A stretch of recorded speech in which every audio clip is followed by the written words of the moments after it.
let's just do a video without the microphone. How about that? It's really close to my face. Okay. Hello, weirdos. Baby says hi. Oh, that's my hair. I'm sorry. Got all my hair in your face. Hello, welcome. So today's video is my wrap up because it is wrap up time. It is long past wrap up time. Are you gonna help me with my video? So I read a fuck ton of books in March. That's because we had a week off because of spring break. I had a break off work, which, oh my goodness, I needed that so bad. And during this break, I curled up with your cute face and the dog we were babysitting at the time. I will insert a picture here. And the whole time I read, and it was wonderful. So I finished a ton of books. I finished, to be exact, 22 books in March. Do you want to help me with my video? She's so cute. The first book that I read is Eleanor by David Michaels. This is a book that I read for the BookTube prize. This was, I think, the fourth book that I read for the BookTube prize. And if you want to know more in depth of my thoughts on what you're going to get here, I would say go check out my BookTube prize video. That's the one where I rank all of them. I honestly felt like this was really long and really boring. I'm sorry, like, I know I can get super into biographies. I just haven't really been into biographies a lot lately. The next book that I picked up, this is The Sword of Summer. This is the first book in the Magnus Chase series. This is by Rick Riordan. And I was given a copy of this and told to read it by one of my best friends because the queer shit in this is wonderful. First of all, I didn't know like anything about it other than Magnus Chase's cousin was Annabeth, which you figure out fairly early on. The thing that totally blew my mind was that Magnus Chase like dies and he stays dead, which I just wasn't expecting out of a book. I don't know why. I thought it was a subvertive, but that's just me and being, I love this. I thought it was so fun. Reading Rick Riordan's stuff recently has just brought so much joy into my life that I desperately needed. After I gave my friend's copy back, I bought one for myself. So this is my copy, and it's not the copy that I read. And I read this while following along with my eyeballs. My headcanon and my theory is that the elf and the dwarf are together, and I can't wait to see where that goes future in the series. I really appreciated the disability rep in this. Beyond the usual learning disabilities, you have the elf Hearthstone is deaf, and that was really fun to explore. Also, Hearthstone gives me massive Lawanji vibes, and I'm here for it. Absolutely, like the same type of characterization as Lawanji, and I'm just like, I'm dead. Really enjoyed this. Yeah, moving on. I'm going to kind of go quickly because I got a lot of books and I don't want to be editing this video forever. The next book I read was Our Bodies, Their Battlefields by Christina Lamb. This is another book I read for the BookTube prize. Trigger warnings, all the trigger warnings from this book, because this book talks about the history of women in war, and it's not as like a historical look as I would like it to be, because it focuses a lot on like modern conflicts and more recent conflicts. Yeah, and it talks a lot about rape and gang rape, so be careful. If you want more in-depth thoughts, again, that video, I would point you there. The next book I read is She Has Her Mother's Laugh by Carl Zimmer, and I loved this. I am a simp for books like this. Yeah, I loved it. So this is basically an overview of like inheritance and genetics and how that works, how that doesn't work. And this is a very, very science-y book. I recently saw that Carl Zimmer came out with another book that might be considered for the BookTube prize next year, and I am so excited for that. I just really, really liked his writing, how he writes things, all of the research that he does. One thing that he also does is he brings in his own like personal stories. So he'll be talking about like gene sequencing and the history of that. And he went and he got like his genes sequenced. So there's stories like that throughout the entire book. I saw some criticisms that this was a little bit too long.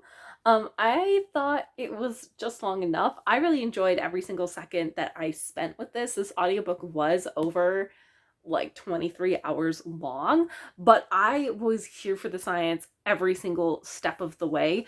And maybe that's just me and my bias and the fact that I fucking love science. Also, just, I mean, it's beautifully like designed too. I'm trying to think if there's anything else. No, I love this. If you want a good science book and you like biology, I would say take a look at this. Okay, the next book is Midnight Library by Matt Haig. Oh, you want to come up? You want to come up?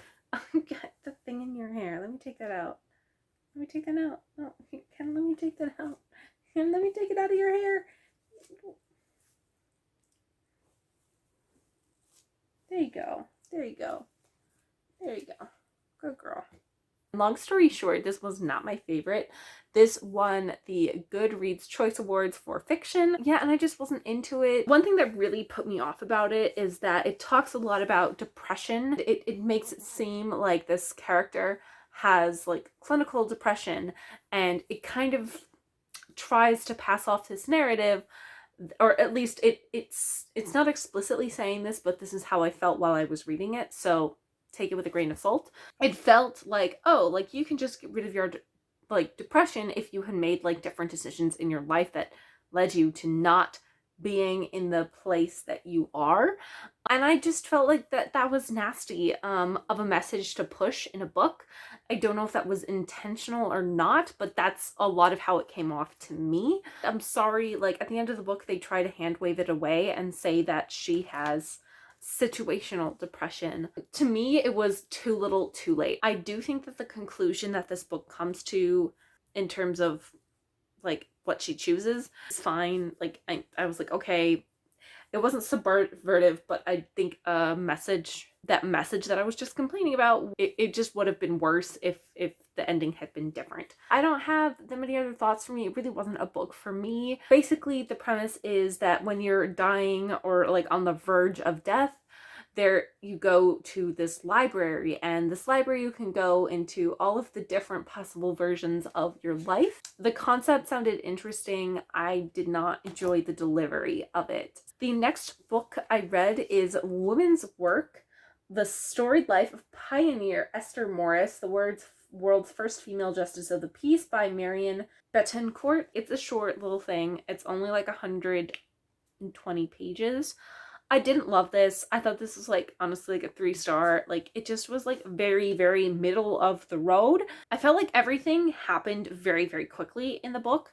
And it definitely felt like going from, okay, this is Esther did this and Esther did this and Esther did that.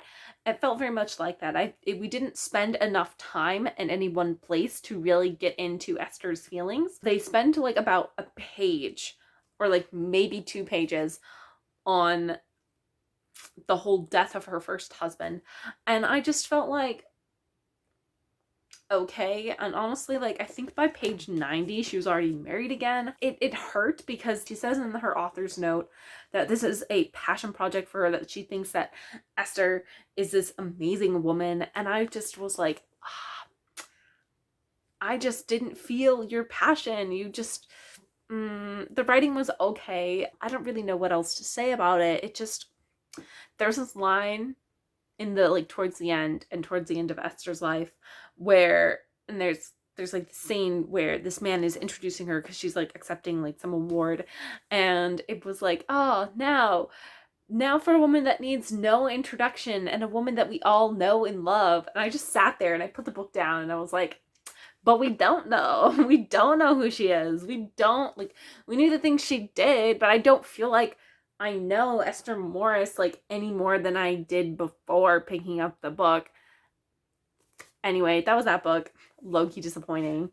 Okay, the next book I picked up is the God Delusion by Richard Dawkins, which is like classic in like atheist circles to read. I wanted to love this book. I wanted to. I really, really did. And there are parts that I loved. There are parts that were shade throwing it to like the max, and I lived for it. I would have liked it if two things hadn't really bugged me as much as they did. The first one being, I don't think he understands what like cultural relativism is and like multiculturalism, what being inclusive and not ethnocentric means.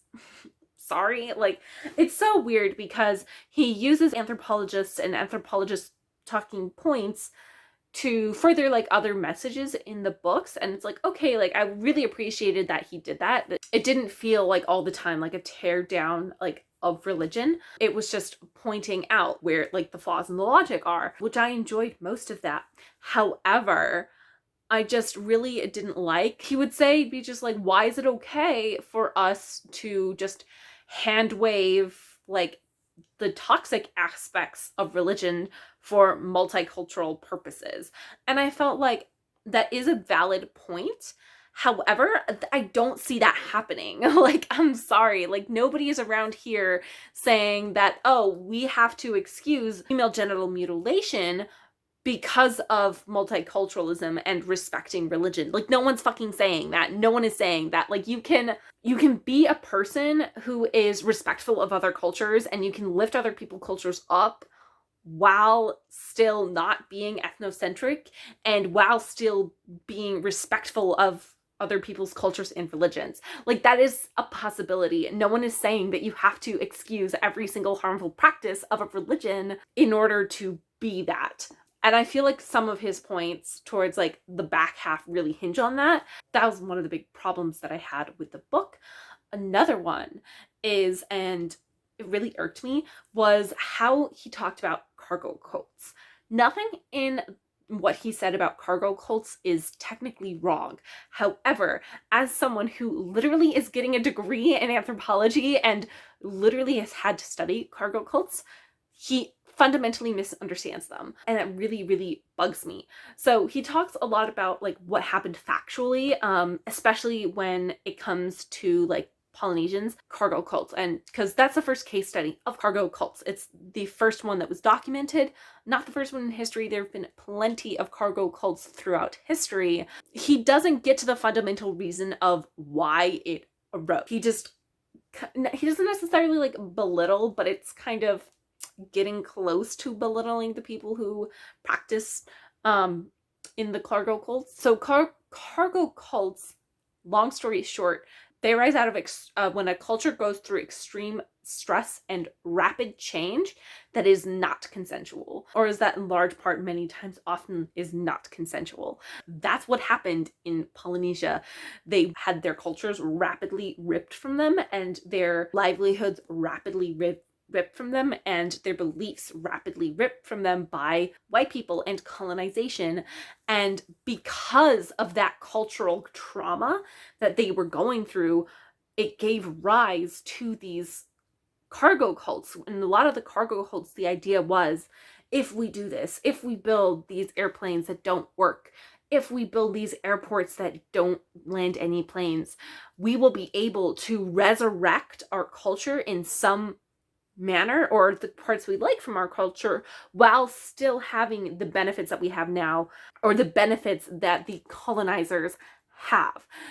That's a large part of what was going on in cargo cults, and that's just not addressed, and that really pissed me off as someone who has studied cargo cults. I'm just like, stop. Like, I was like, you don't, like, it is an interesting case study. However, you don't understand really what's happening on a cultural level. That's an issue I had with it. One of the points that I did really like that he brings up early on in the book is that we need to get away from calling children a Christian child or a Muslim child, because children are dumb, and children will believe whatever they are told for the most part. Children are not old enough to make the decision about what they believe.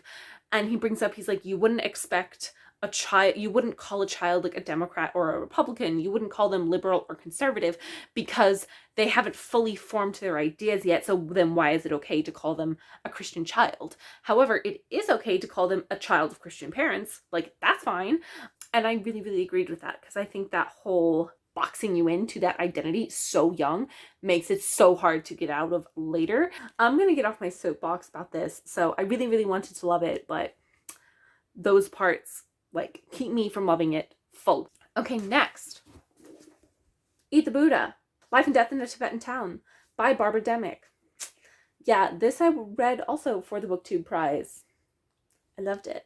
Yeah, so this talks about the history of Tibet a little bit, but mainly focuses on Tibet and China relations. This is told mainly through a lot of Barbara Demick's specific reporting that she did in Tibet. I thought the reporting was really, really well done. I thought it was interesting history to learn about, and I'm just very, very partial to books like this. Yeah, and I'm gonna stop talking about this because you can go watch my video to figure out more specific details. Okay, goodbye. Next book is Lillian Duncan by Donna Gearhart. This is a book that I picked up specifically for spring break that was recommended to me by my good friend, the librarian who works where I work. I read it and oh my god. So you follow Lily, who is a trans girl. Both the characters of Lily and Duncan are in 8th grade, and you also have Duncan, who has just moved to this southern Florida town after really, really traumatic event happens. He is dealing with bipolar. Holy cannoli. It didn't go as heavy as it could have gone. I felt like it was just right for the middle grade audience. I am not a trans woman and I'm not bipolar, so I can't speak to like that representation. However, it was still really, really good, and I felt like the depictions of what was going on and the transitions specifically with bipolar going from mania to depressive episodes, I felt was well done. Yeah, and it's just a small story. There's not that much of a plot. It's really about these two characters.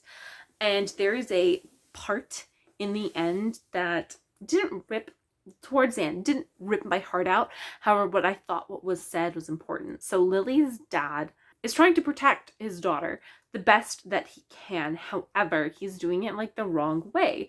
He thinks that suppressing her transness and suppressing who she actually is going to be helpful. So he's really, really reluctant to give her hormone blockers that she needs in order to not go through the tragic event and the traumatic event that is puberty. And there's a part where they go to the doctor's office, and I guess maybe spoilers, but not really. So skip to when the thing's gone. So they go to the doctor's office, and he goes in and talks to the doctor, and he comes out and his mind is completely changed. Lily's just like, well, what changed your mind, Dad? Like, and he doesn't tell her. And then at the end of the book, the dad finally tells her that the doctor said, okay, you have two options.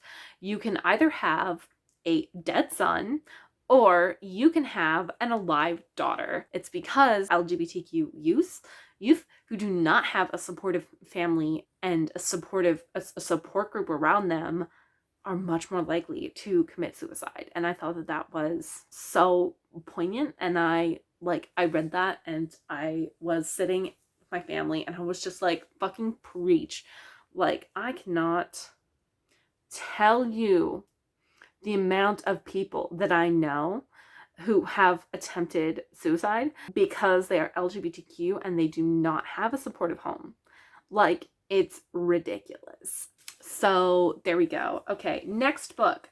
This next book is Harrow the Ninth by Timothy Muir. This is the second book in the Locked Tomb series. Yeah, I really liked this. I don't think I liked it as much as I liked the first book in the series, but that's because I was so in love with Gideon that not being able to be in Gideon's head in this one took me like a bit.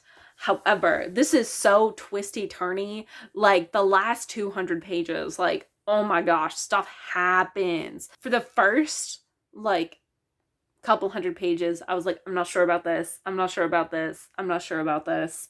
And then we get to, like, stuff starts happening, like, really, really fast. There's twists, and I don't want to spoil anything, but I'm telling you, there's this one point, something happens and it shakes up kind of everything. And from that point on, I was here for it. Yeah, I don't want to say much more than that. The last book in this series, which I cannot wait to read, is called Electo the Ninth. And I was like, who the fuck is Electo? Because, you know, at the start of Gideon, I knew it was going to be Gideon, Harrow, and then Electo. And I was like, I know who Gideon is. I know who Harrow is. Who the fuck is Electo? Well, we get the answer to who the fuck is Electo in this one, and I cannot wait to see what happens, because oh my god, shenaniganery gonna happen, and I'm excited. Lesbian necromancers, do we need to know more? More lesbians in this. Yeah. Get a sprinkling of gay too, but mainly lesbians, so it's just wonderful. Oh, I was like, what book is this? I don't remember. This next book is Fair Isn't Always Equal by Rick Wormelli. Rick Wormelli is like, he's a teacher. His work in terms of the studies that he has done, the research he has published, in terms of pedagogy and like teaching practices is like top notch. So this is like one of his main works, and is a work that I had to, it's a book I had to read for my job. My boss was like, okay, you want to learn how to be like an effective teacher. I thought it was interesting. I don't want to like bore you with a lot of the details, because it was really about a lot of like nuances on like how you should be grading, like what kind of feedback you should be getting, how should you run assignments, blah blah blah blah blah. Lots of that, lots of those technical things about teaching. I do like that the examples that he uses, he tried to use from a lot of different teaching areas. I thought that was good. I felt like a lot of the time he was coming from the point of view that the reader of this book is going to be completely against the changes that he is telling you to make. So, for example, one of the things he said is to allow retakes, and allow as many retakes as many times with full credit possible. Like, that's how I run my class. A lot of what he says is stuff that I already do. Granted, that's a lot of what I learned from my boss. I haven't taken any teaching classes, so I've not been taught in how to teach. I just go off of what has worked for me in the past, and what my boss, who's been a huge influence on my teaching style, my teaching philosophy. So I felt like that was not necessarily bad, because I think most teachers are going to be coming from that perspective. Just me personally, I wasn't, and it was just kind of frustrating when he was just like, no, wait, like, hear me out. I was just like, I'm here, I'm with you. Can I hear about the strategy now? The next book, and that I had to read with my eyeballs because there's no audiobook. This next book is the second book in the Magnus Chase series. This is The Hammer of Thor.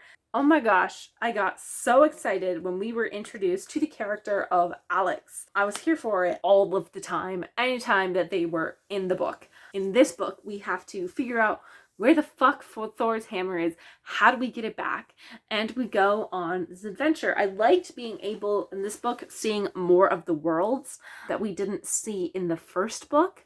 I liked this even more. Just, I love all the queer characters, all of the different characters from all over. I don't know what else to say. The representation, you have to get an Own Voices review to see how the representation panned out. I didn't think it was atrocious, but that's because I think Rick Riordan does his research. So there you go. Okay, next book is Frankly in Love by David Yoon. Oh my gosh, I thought this was so cute. I'm not a huge fan of the fake dating trope, and this is the fake dating trope. So you have Frank Lee, who is a Korean American. His parents immigrated in, and he is dealing with all of like the racism of his parents when it comes to who he's allowed to date and who he isn't allowed to date. He is dealing with being a senior in high school and all of the stressors that come with applying to colleges and everything like that. I thought some of the scenes about like that college admissions process was very humorous, and I could relate to those a lot. Oh my gosh. His parents want him to date this nice Korean girl, and he's just like, Like, she's nice and all, but I really want to date this white chick over here.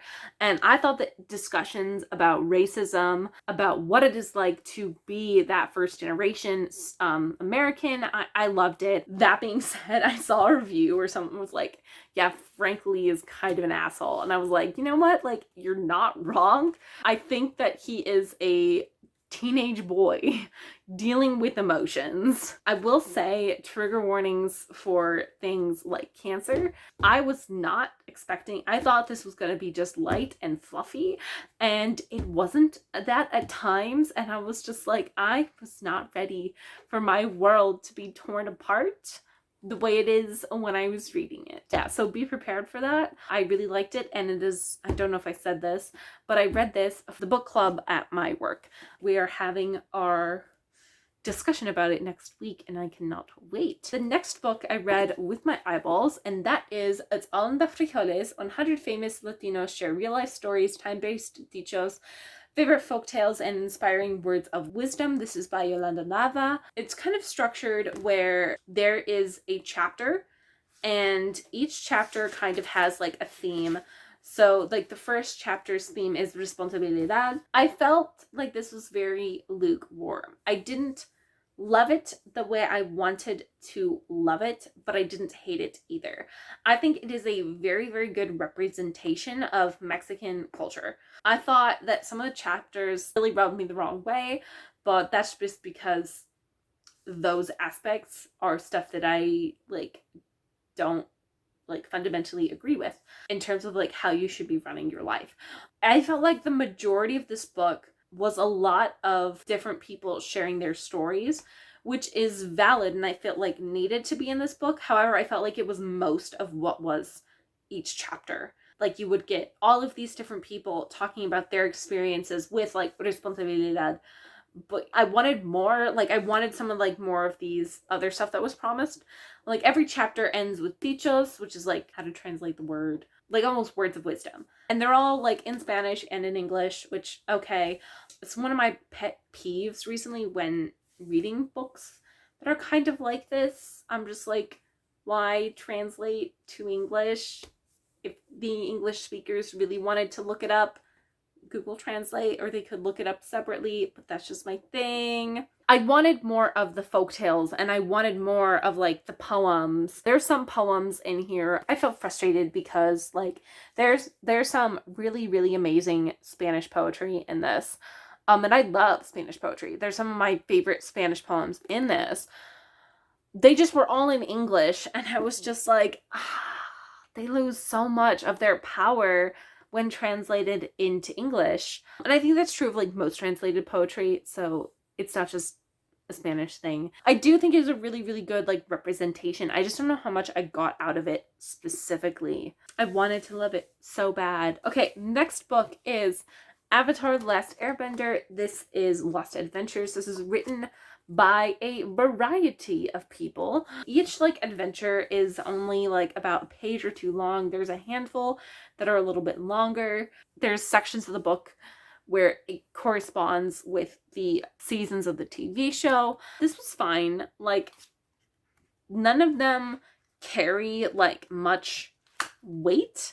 It's all just good fun. So if you want to return to these characters and see more of them being playful, I think this would be a good one. That's all I really have to say about this. Am I glad I read it? Sure. Some of them had me laughing out loud. The next one is The Guest List by Lucy Foley, and this one the Goodreads Choice Award for the category of mystery, and I liked it. I'm not a super big mystery person because I feel like they can be super, super disappointing.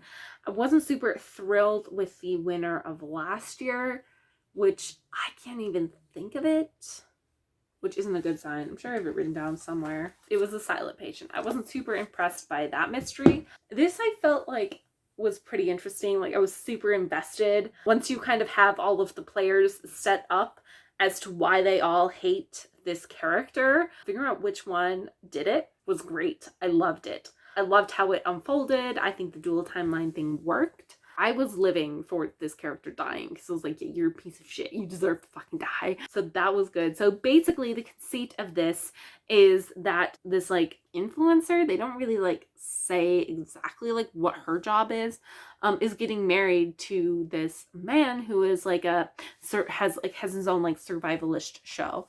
And they're getting married on like this weird like obscure island off the coast of Ireland. I thought this was fun. Can't wait to read the runner-up, which I'm reading right now. The next book I read is The One and Only Bob by Kaylin Applegate. Not sure. Can't read my own handwriting. I didn't realize this was the second book in the series until I actually picked it up. That being said, I don't think you need to read the first one, which is the One and Only Ivan. I felt like this was harmless fun.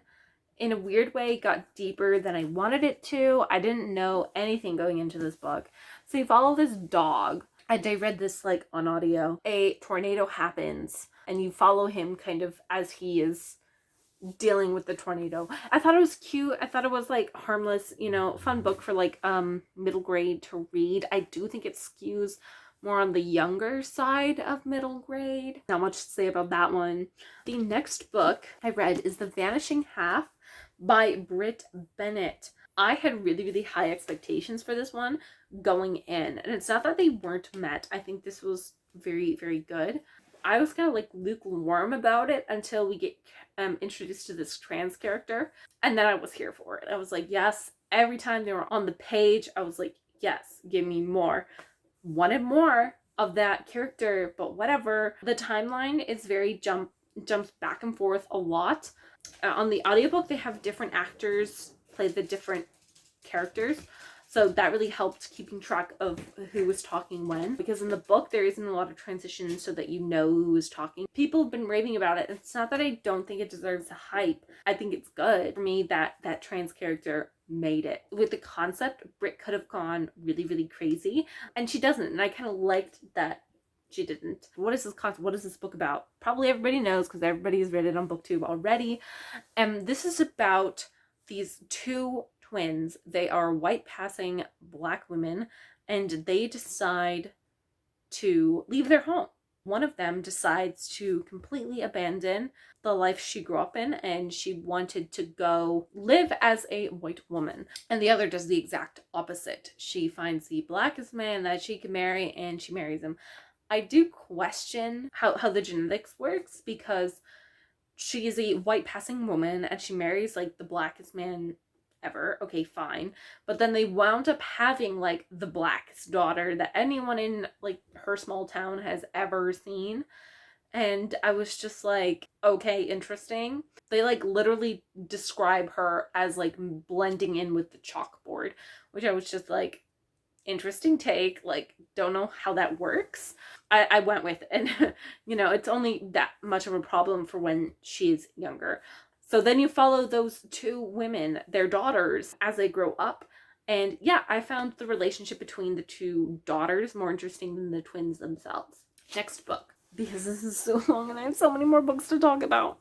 Okay, the next book I read is Bossypants by Tina Fey. I thought this was fine. Yeah, I think Tina Fey is funny. Nothing too much about this like jumped out to me as standing out. She does a good job explaining some things. She does these like bits where she's just like, okay, like how do you like take care of like your skin? And it works for what it is. It's fine. I love her self-deprecating humor. You know, like it's just fine. I don't really have much to say about this. Next book is Clap When You Land by Elizabeth Acevedo.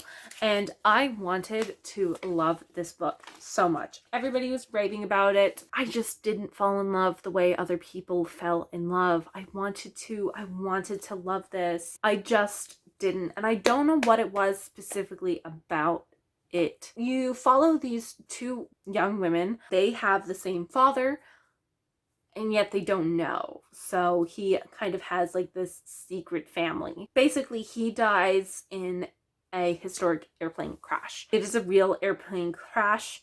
It killed all the people on the flight, but 90% of the people on the flight were returning home to the Dominican Republic. So in that way, like it's really interesting, and it's all told in verse, which was interesting. I'm not a huge stuff told in verse person. Poetry is not my favorite medium. There's that.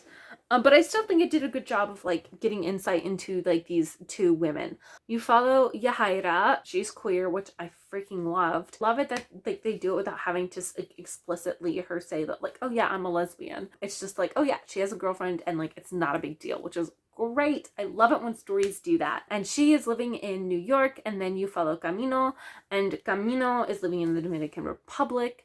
I wanted them to find out about each other a lot sooner than they did. I wanted to follow that more than they actually like meet each other. I want to say like halfway through the story, and I wanted the meeting them to be like the inciting incident, but it's not. Okay, whatever.